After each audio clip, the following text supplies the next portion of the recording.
Setelah Thomson berhasil menemukan partikel yang disebut elektron, maka Thomson mengemukakan teori atomnya yang dikenal dengan atom merupakan bola pejal yang bermuatan positif dan pada permukaannya tersebar elektron-elektron.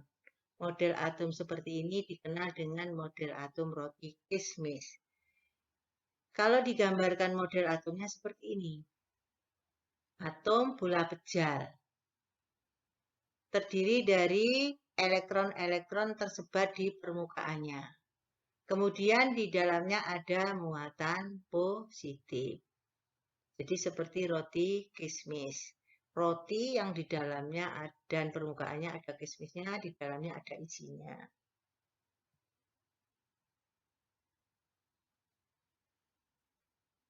Atom merupakan bola pejal. Ilmuwan yang tidak begitu percaya mengenai atom merupakan bola pejal yaitu Rutherford. Nah, kemudian Rutherford melakukan percobaan mengajak muridnya yang bernama Geiger dan Marsden. Kita lihat percobaan sinar alfa terhadap lempeng emas. Penembakan sinar alfa terhadap lempeng emas. Mari kita perhatikan. Sinar alfa ini dihasilkan oleh unsur radioaktif. Unsur radioaktif ini punya daya tembus yang tinggi, makanya ditaruh di dalam balok yang kuat.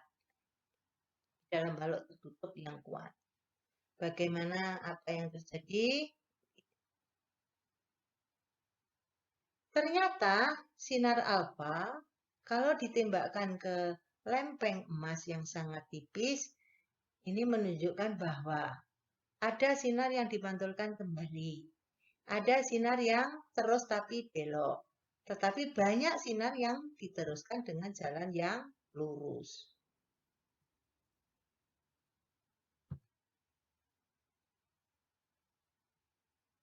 Berdasarkan hasil percobaan Rutherford tersebut, maka diasumsikan bahwa sinar alfa sebagian besar diteruskan oleh lempeng emas menunjukkan bahwa dalam atom emas sebagian besar merupakan ruangan kosong. Sinar alfa dipantulkan, sebagian kecil dipantulkan, menunjukkan sinar itu bertumbukan dengan partikel yang ada di dalam atom yang bermuatan positif. Karena sinar alfa bermuatan positif. Muatannya sama, tolak-menolak, makanya sinar alfa dipantulkan. Sebagian sinar alfa yang dibelokkan menunjukkan sinar itu melintasi dekat dengan partikel dalam atom yang bermuatan positif tadi, sehingga mendapat tolakan dari muatan yang sama. Untuk lebih jelasnya, mari kita lihat ini. Ini sinar alfa. Jadi kalau lempeng emas itu kalau diperbesar terdiri dari atom-atom emas. Bagaimana sinar itu dipantulkan, diteruskan, dan dibelokkan.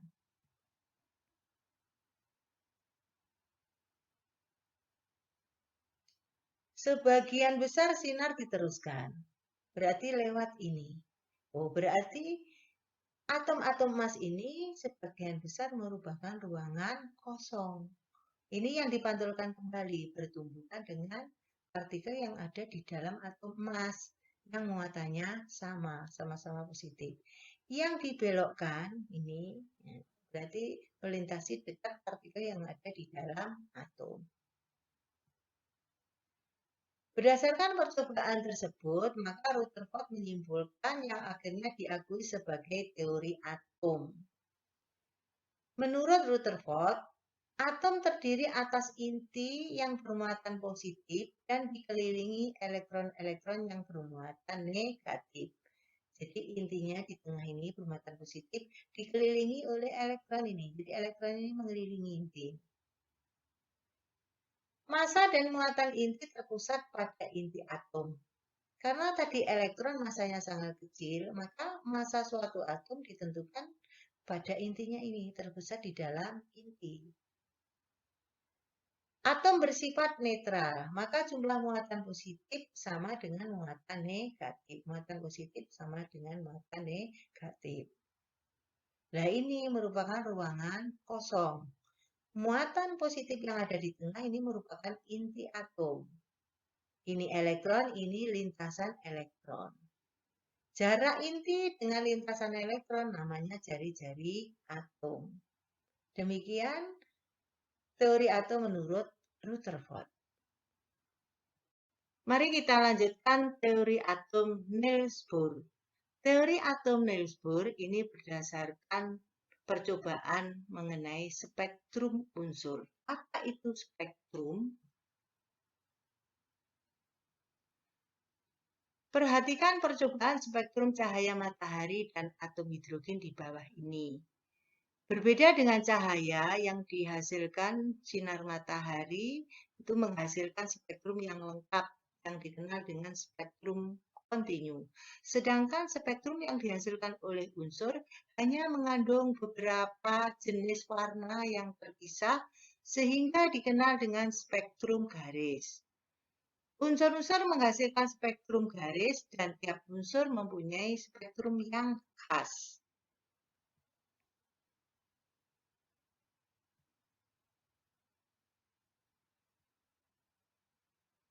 Ini contoh spektrum cahaya matahari. Apabila cahaya matahari dilewatkan prisma, maka warna itu akan terurai. Warna-warna yang terurai itu dilewatkan detektor akan menghasilkan spektrum. Spektrum dari cahaya matahari dikenal dengan spektrum kontinu. Karena warna-warna ini mengalami perubahan yang halus. Tidak begitu jelas, jadi kontinu.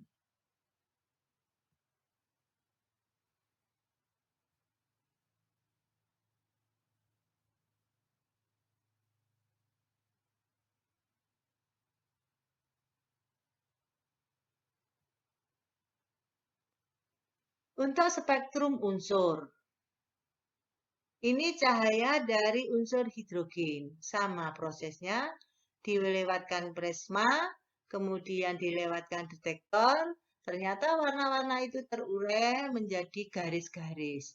Jadi antara warna garis yang satu dengan yang lainnya masih ada batasnya. Nah, makanya ini namanya spektrum garis. Itu perbedaan antara spektrum unsur dan spektrum cahaya matahari.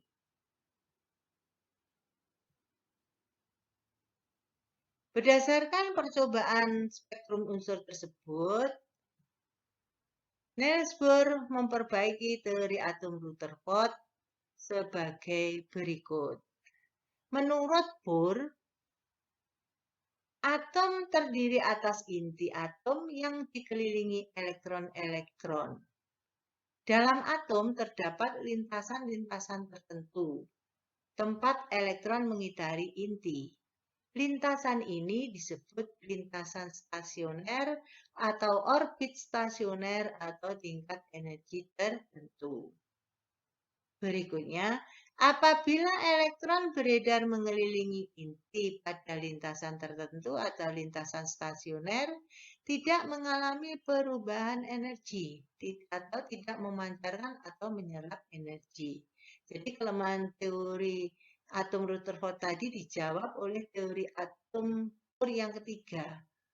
Jadi, selama elektron itu mengelilingi pada lintasan stasionernya, tidak akan energinya berkurang. Jadi, tidak akan jatuh ke inti karena tidak mengalami perubahan energi.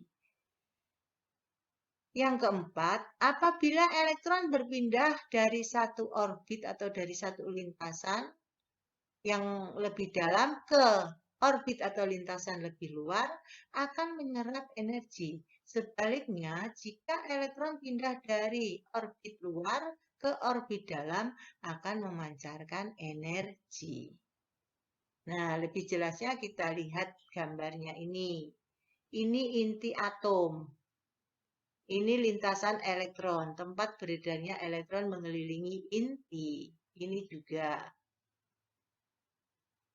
Selama elektron ini mengelilingi inti tetap pada lintasannya, ini tidak terjadi perubahan energi. Jadi elektron tidak akan jatuh ke inti. Demikian juga elektron yang ini, selama masih tetap pada lintasan ini, juga tidak terjadi perubahan energi. Tetapi elektron bisa pindah lintasan. Kalau pindahnya dari dalam ke luar, membutuhkan energi, tetapi kalau luar ke dalam memancarkan energi. Seperti ini gambarnya ini.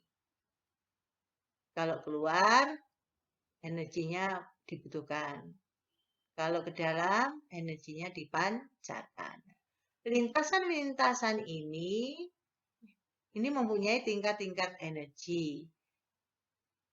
Yang paling dekat dengan inti, maka tingkat energinya paling rendah. Makin jauh dari inti, tingkat energinya makin tinggi.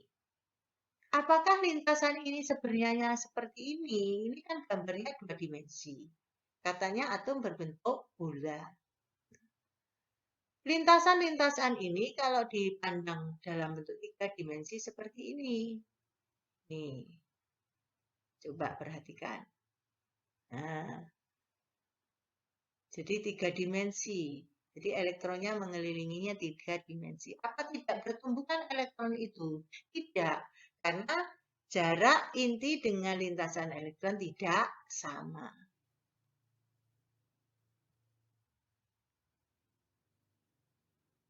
Sekarang saya lanjutkan teori atom yang kelima, yaitu teori atom mekanika kuantum.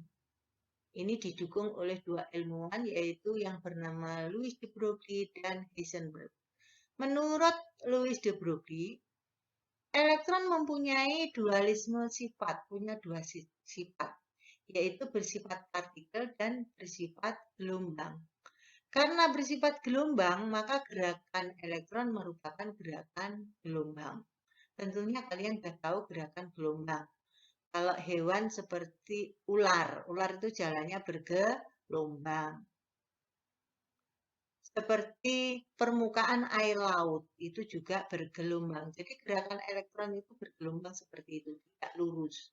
Karena bergelombang, maka lintasan yang disebutkan oleh Bohr itu sebenarnya kurang tepat atau tidak ada. Kemudian pendapat Heisenberg.